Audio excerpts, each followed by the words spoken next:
Welcome everyone to day 2 of the 12 steps of Christmas. Today we have my beautiful glowing goddess queen friend Megan and amazing coach and event coordinator, retreat coordinator with us. So welcome Megan.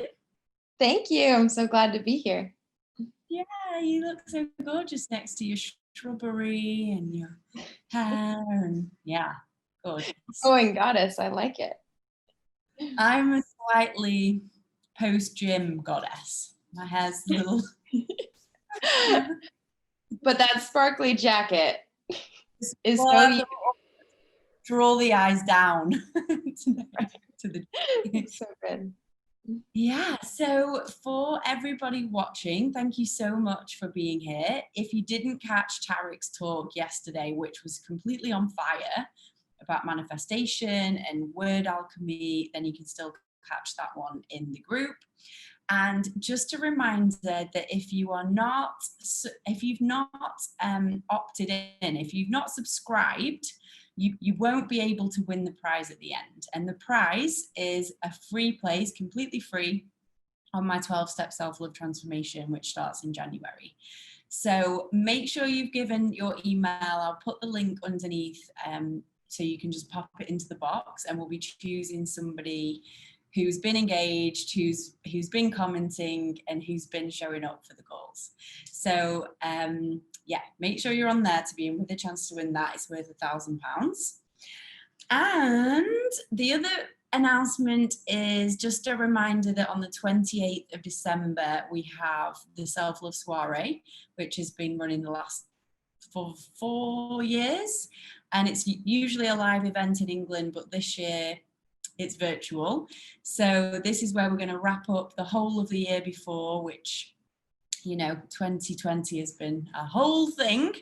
And we're going to call in collectively in a massive group 2021. So it's about manifestation. It's about seeing where you might have gone wrong or gone really right in this year, and then bringing all that into the next year. So it's such a great event. Okay, now the announcements are done. Let's hear from Miss Megan Lambert. Yay! Hi. So would you like to tell us a little bit about how you ended up doing what you're doing? Sure. Yeah. Let's see. Just in case I haven't met you yet, I'm a masculine feminine intimacy coach, which means I help people find love, have better sex, explore their own feminine side in particular, understand men. All those things are what I work on. And I got into it, you know, I was a leadership consultant, and I was very much an achiever, like go do the things. I was like, I'm going to be class president and valedictorian and all this. And I had all of these goals that I was striving towards. But then I remember this moment of having them, like being at my university graduation, I had all the medals and just feeling so empty of like, wow, I feel really lonely because I've been trying to like strive and be this persona. And then B, like, I don't really know what I want. You know, I've been doing the things I think I should do. But what do I even want? Like, do I even want this? And that moment kind of got me into personal growth. And then I found sacred sexuality and intimacy practices, orgasmic meditation. And from there, I started to, as I was doing these practices, feel my body more and be like, what actually lights me up from the inside versus is something my brain is telling me to do. And so, yeah, then I just began to kind of shift everything in my life. It's funny. I remember when I started sexuality practices, I was like, they should put a fine print on here. Warning, everything in your life might change. Because it did. Then I left my corporate consulting job, started my own coaching company, began to do retreats for women. Yeah, that's the long and the short of it. Wow, I love that. So good. And I remember the first time I heard the words orgasmic meditation, I was like, what is this? So I'm wondering if any of the people watching are like, I want to know what that is. Yeah, absolutely. So basically it's a 15-minute practice that combines mindfulness and sexuality. And so one person strokes a woman's clitoris for 15 minutes, and there's no goal. It's just to feel whatever is in your body. And it's profound. It's the most sensitive spot on a human body, man or woman. And so being able to be present to that much sensitivity has so many ripple impacts across my whole life. Yeah.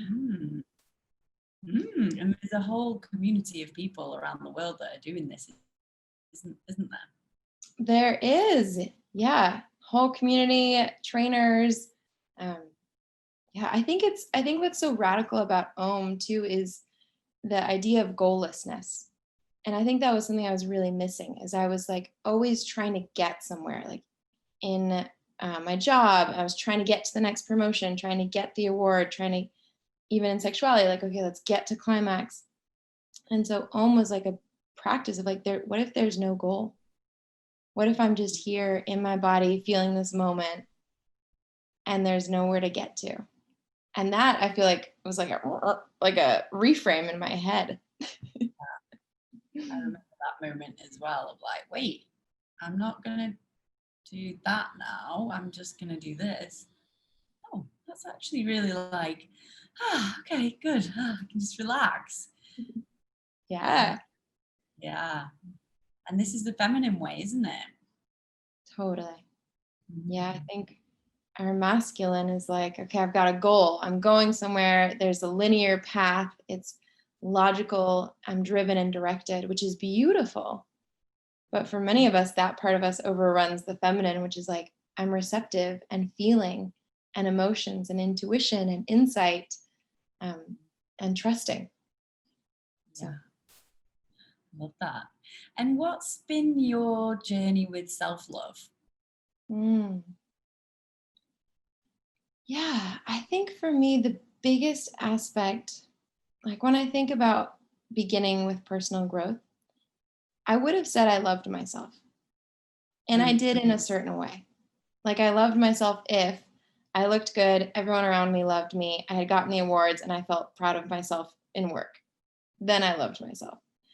But really, it was quite a shaky sense of self-love because it was so dependent on all these external things. And so a big part of my journey with self-love is, how do I love myself when I'm not getting the awards, when I'm not getting the applause, when no one likes me, when I feel rejected, humiliated, a loser? How do I be with myself there? And that's been really, really profound for me. And also and just turning my attention from like, am I loved out here, to like, am I loved in here? Do I love myself in all these places? Yeah, I really love how you just explained that so succinctly. It's a really good explanation. I think a lot of people will really get that deeply. I'm gonna use that one. Thanks, Megan. I was gonna say, it kind of reminds me of your story in a way, right? Yeah, I recently spoke on Megan's amazing Eros summit, and yeah, just hearing from Megan afterwards, we had a little dinner and I was saying, how was it? And she said, I just learned something new off every single person. I feel that, really do. Today, I'm like, I know I'm going to learn loads. This is for me. And yeah, good. So how do you go from that external validation where it depends on all these things to, okay, now I realize that, and I need to become that infinite well of love, self-sourcing, like a chocolate melt in the middle pudding with all its own goo. That's what I like to think of. Oh, I love that. How for somebody who isn't doing that, who is still externally validating, how would you say, or how would you explain it? I bring a lot of play into my approach, I will say. And so one of the things that's been really helpful for me in the self-love journey is, who do I most not want to be? And then what would it look like to kind of lean into that and see, can I love myself here? So for example, I've been terrified of being boring. What's that? Oh, yeah? The goose pimples right there. Yeah. Yay. So I've been terrified of being boring. Like I've spent my whole life trying to be an interesting person, having interesting things to say and interesting activities and going. So I'm like, I don't want to be boring. So then I would give myself a challenge like, okay, what if I just stay home and do nothing? Or let a conversation have awkward silences? Or what if I, I'm like, what if I'm just boring? And what are the sensations that come up? Like, do I feel embarrassed? Do I feel ashamed? And can I just be with those sensations? And get to know this boring part of me that has always been there, but I hadn't loved. So, and that's true for not just boring, it's true of everything.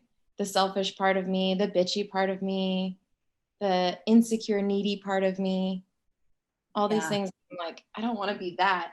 Well, what does it look like to bring it back in? This is gold. I'm writing notes.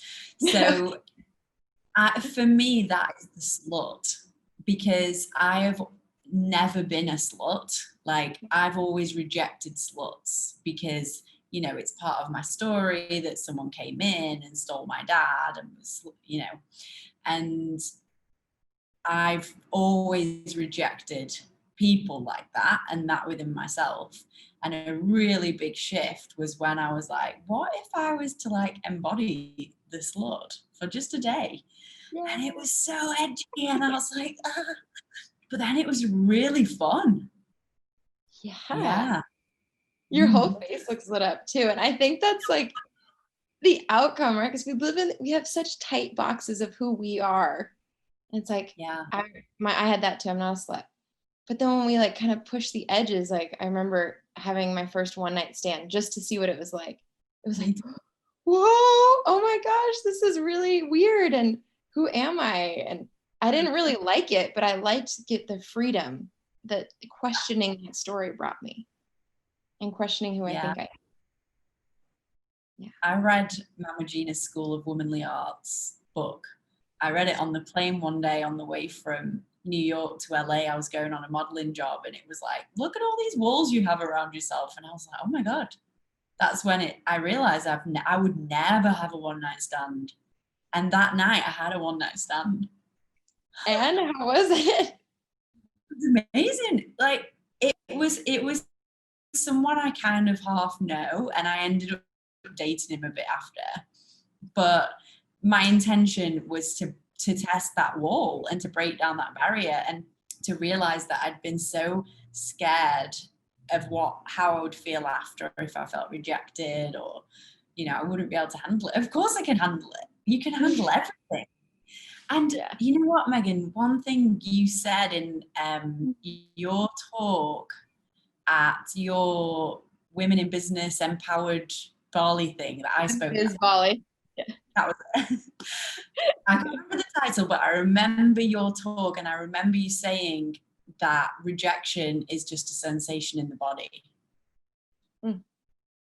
And that just blew my head off. I was like, yeah, I don't think I was so scared of rejection, and that was the pivotal point. So thank you for that. Oh, I'm so glad. I remember you sitting there being like, whoa.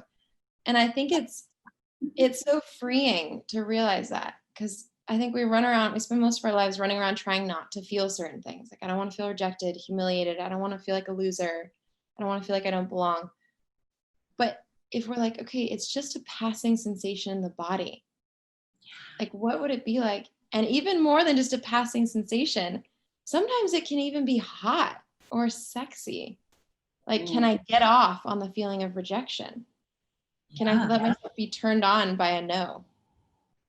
And then it's whole other game. I remember at one point asking my ex-boyfriend, hey, before we were dating, and I was like, hey, would you take me on a date? I just liked him. He was like a playboy, really good looking male model. And he was like, I have better things to do with my time. And my whole body died. I was like, I was bawling. And I was like, oh my gosh, this is so embarrassing. And I feel so humiliated. And then I was like, but what if it also kind of feels good? What if I can be like really proud of myself for the way I put myself out there and how strong I am, that I can get totally rejected and I'm still here. And Yeah. and just being like, yeah, it's just sensation in my body. Can I be with it and enjoy it until it's gone? Yeah. And I guess in my language, or in the kind of language that I teach, it's just, if you're feeling a sensation, be aware of it, allow it to move, and maybe dance it through your body and realize that it's just energy and motion and it's moving. But I love that. Like, can you get off on a no? Can you be turned on by rejection? Like, next level. There's a great book called Existential Kink. I studied with the author of it for a while. And that's kind of her philosophy, is like, we think we want all pleasure and beauty and goodness, but also a part of us kind of enjoys the darkness or the edginess, the shadow of things. Yeah. Yeah. So to anyone watching who's like, hey, I'm curious about this, like, how do you switch being jealous, for example? Jealous is something that I really struggle to let myself feel. It's like, I'm not jealous, I'm not jealous, but that kind of feeling. And if I do let myself feel, how do you turn that from the negative into like the turn on? Oh, such a great question. I think always coming back to body sensations. I remember being at ecstatic dance with my now husband, and he was dancing with another woman. And I felt all of those like, I felt so jealous. And my first instinct was like, I want to run away. I want to like close my heart to him and be like, screw you, and forget about him. But I was like, what if I'm just standing here with myself, feeling my body? And so I was like, literally in my head, naming sensations. Okay, I feel fluttering in my belly. I feel tight in my heart. I feel my throat's tight. I feel like heat in my pussy. I feel like sweaty in my cheeks. And just like naming the sensations in my body kept me like rooted in my body. And then so kept me out of story, right? Because in the story, jealousy brings so much story. It can, of like, how dare he? I can't even trust him. Is he going to cheat on me? Every man cheats on me. And brings it back down into our bodies. And then it also gives me the possibility of like, oh, there's a lot of aliveness in jealousy. There's a lot of sensation, electricity, vulnerability, tenderness, desire. It's like all kind of commingled in this thing called jealousy. And so I just stood there in the corner of ecstatic dance, kind of feeling all the things. And then I stood in front of him and I just showed him how it felt. I like cried and I felt angry. I felt hot, and I didn't say anything, no words, but just showed him how it felt. And he was just with me in it. And then it moved, right? You said emotions, energy, and motion. And then I was like, okay, I don't feel as jealous. I feel like connected. Ooh. Yeah. You are a next level human, Megan. You are. I love that. I learned so much from you. Yeah. It's not always that graceful. Sometimes it's a little more in my story and in my And how do you deal with that? Because I know that you are a next level human, but you're also a human. Yeah. How do you deal with your humanness? I think it's really important for me to, especially with jealousy, is just to admit how totally insecure I am. Of like, and I think we all are, but I'll just focus on me, of like, I really need connection. I really need belonging. It's really scary when I don't have it. And just talking to that little girl in me that's like, I'm scared. Like, what if I lose this person? What if I get hurt? And yeah, and then also I think being with that tenderness, that like, that's like the part of me that's like, I just want to be loved. I want to be loved. And then I also have that adult part that's like, yeah, I'm here. I've got you. And I think that's a big part of what self-love is. I remember you said on my summit, you're like, what do I need to hear today? And to me, that's so good, amazing, because it's like the parent speaking to that child part of me that's just like, very human, very insecure, and very tender. Yeah, we're so fragile in some ways, aren't we? The slightest thing and we're just toast sometimes. Yeah. And I honestly think the more we go on this journey, well, I think it's a fact, like we get more sensitive. We have more tools, but we get more sensitive. So there's more things to navigate as we go in this path. It's so true. I wish I thought when I started personal growth, I would be less triggered. I'd be like, oh, I'll just be so calm. But I think maybe I get more triggered in a way because I am more sensitive. So things hurt more or impact me more. Yeah. Yeah. I never used to cry. When I was a child, I probably did. But then from, early teenage years till really about the age of 30, when I started doing my personal development, I didn't cry. Like if I was sad at a movie, I would like zip it up. And I was like, no, I'm strong, and I was so numb. I just lived between like okay and great. But there was I never fell in love. I never felt heartbreak. And towards the end of that period, I used to actually crave heartbreak, which was weird. I was like, I just want to feel something. That would be ace. And I remember my first like mini heartbreak, which was really just a little bit of rejection that I'd never allowed myself to have before. Because anyone who could possibly reject me, I would run a mile from. And so, yeah, when I opened a little bit to this guy, and he was very dominating, and he was like, I want to pay for you, and I want to bring you here, and I want to look after you, and I just want you to relax. And I was like, oh, okay, I'm into that for the first time ever. And then he was like, I'm done with you. And I was like, oh, ow. And I was like, wait a minute, I feel something. I was like laughing and crying in my bed. It was so cute. I love that story. I can so relate. Yeah. I had the same. I didn't cry for years. I just was like tight in my body and in my heart and kind of numb. Yeah, like. And I remember watching people when I at my life coaching weekend, and all around me it was like chaos. There was like someone crying, someone was jealous, someone was angry, someone was dancing, someone was like laughing. I'm like, how does everyone feel so much? I'm like, I want to feel feelings.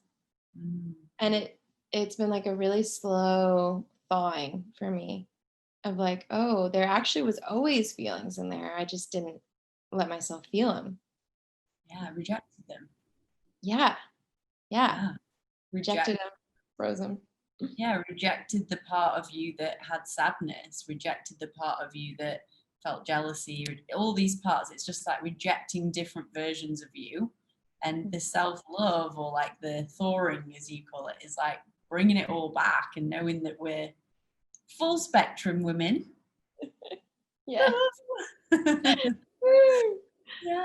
Yeah. So, and I think, I was just going to say, it's really rebellious in a way to bring all these parts back into us, into wholeness, because it's so socially acceptable to not be whole.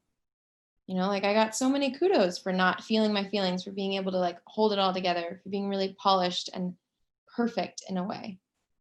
And so part of my journey is like becoming more messy and emotional and raw, but I had to like give up some of like approval of perfection to get there. So it's scary. Yeah. I love that. It's so socially acceptable to not be emotional. I was the same. now looking at that, it's like you just a fraction of who you are. It's not real, it's not authentic, it's not truthful, but it's beautiful that we were all there and now we get to do something different. Yeah, I love that. So how is your intuition? I know, obviously, because I'm your friend. We're friends, so I know. But when did that kick in for you? Was it something you always had, or did you learn? I think for me, a lot of it came as I started to explore my sexuality, and my body. Then all of a sudden I'm like, whoa, I can feel when things don't feel good. Like I know when things feel good and when they don't. And to me, that's my intuition.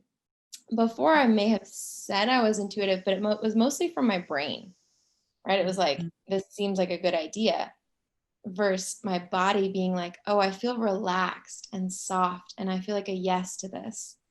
Or like, ooh, I'm noticing like a lot of tension in my body and like tightness, and maybe I'm a no to that.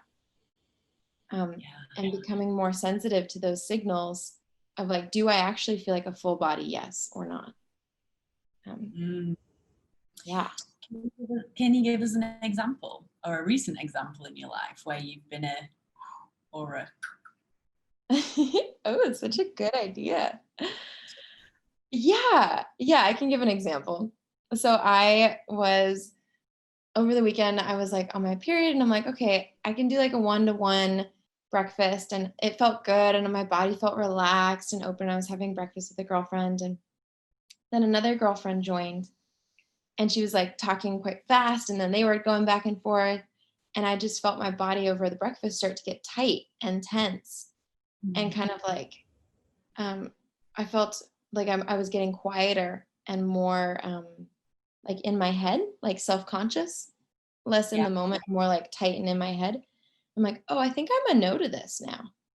I was a yes when it was just me and the one other person, but I think I don't feel like I want to do this. So I just was like, I got up and I'm like, okay, guys, I'm going to go now. Bye. And they were like, oh, okay. And I don't know if I would have been able to say that like 5 years ago, just got up and left. But I think there's a new loyalty of like, I really want to be loyal to my intuition. And that's my first priority. So. Can you see this? Like I've had goosebumps. Every few minutes, I'm like, we're on the path. We're on the truth. I'm loving it. So good, Megan. Thank you. The way you explain things is so simple, but so precise to the point. And I think everyone will really get that. So yeah, I love that magic. Thank you. Thanks. Oh. Just froze then, but hashtag Bali Wi-Fi. I was just going to say Bali Wi-Fi. Yeah, I love that example. And I feel you in that as well. Back in the day, I remember, having my hair cut and the hairdresser going really short on one side and me being like, oh my God, she's cutting all my hair off, but not saying anything and letting her just cut all my hair off how I didn't want it. And then, being really upset after, and I hadn't honored myself, and I knew I didn't want my hair cutting like that, but I wasn't confident enough to say something. And now, like you say, even the slightest thing, you're in such loyalty with your own intuition, with your body, that it's just not an option to dishonor yourself. That's amazing and beautiful. Thank you. And it's a work in progress. Sometimes I don't honor myself and I do things that don't feel good. Like I had a live scheduled and I didn't want to do it. I didn't feel up for it, but I was like, I have to. I said I would. I'm going to.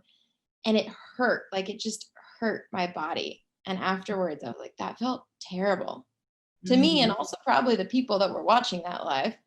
Right? It probably didn't feel great to them either. Yeah. And so letting myself feel the hurt kind of gives me motivation to be like, okay, well, let's not do that. As much as we can. And, sometimes life is life. On that, I've had people ask me this many times. Where's the line? Because obviously we have commitments. We don't want to be that flaky person. We don't want to we don't want to like lose our job if we have one, or if we're a mum, for example. There's things that we just have to do. Like, how do you stay in your own lane whilst doing the thing? It's so good. I think about it like there's kind of two types of integrity.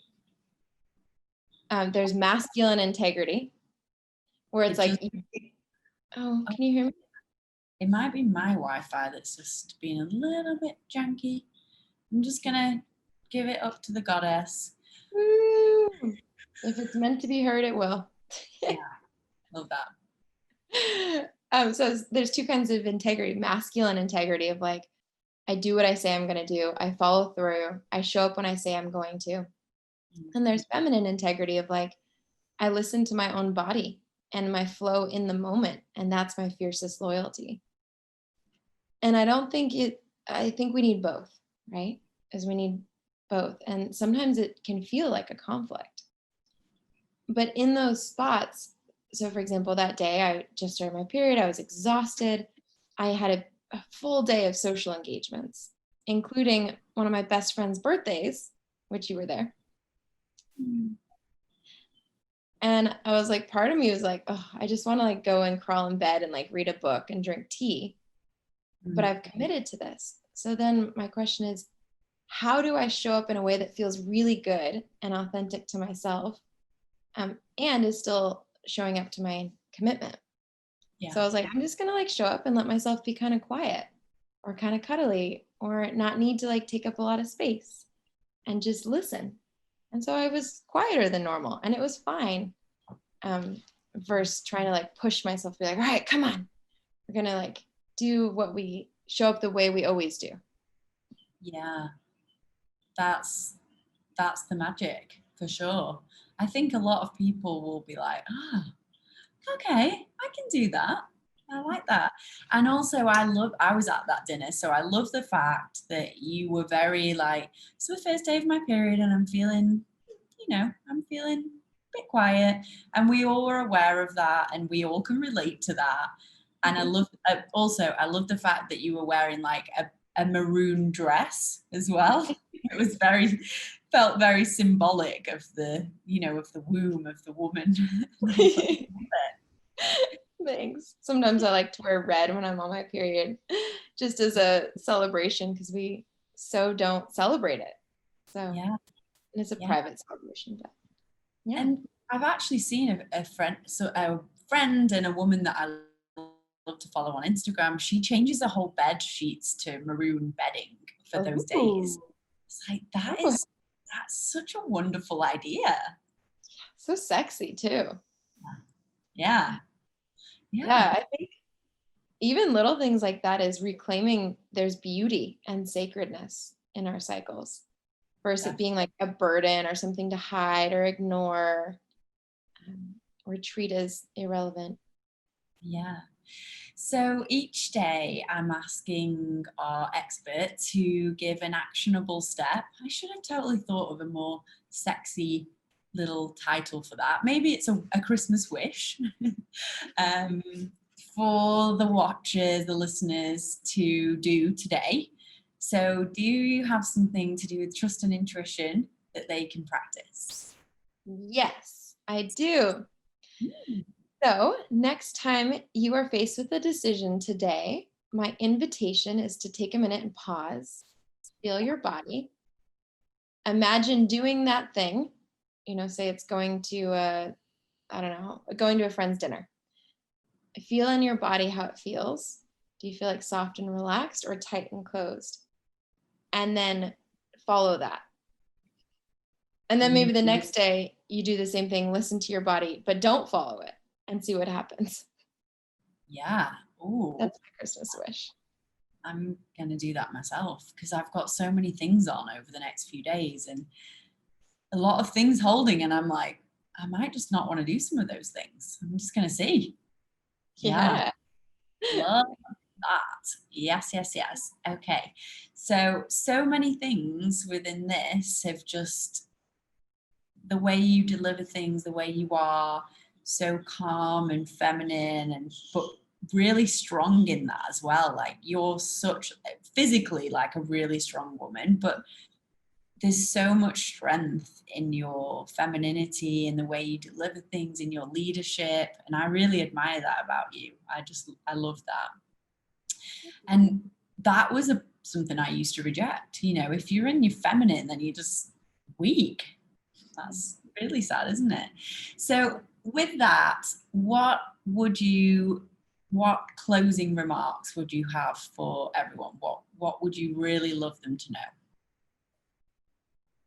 I want them to know, just to your point, is the beauty and the magic and the power in their feminine. And by feminine, I mean like their emotions, their body, their intuition, their sexuality, their like wonder and mystery.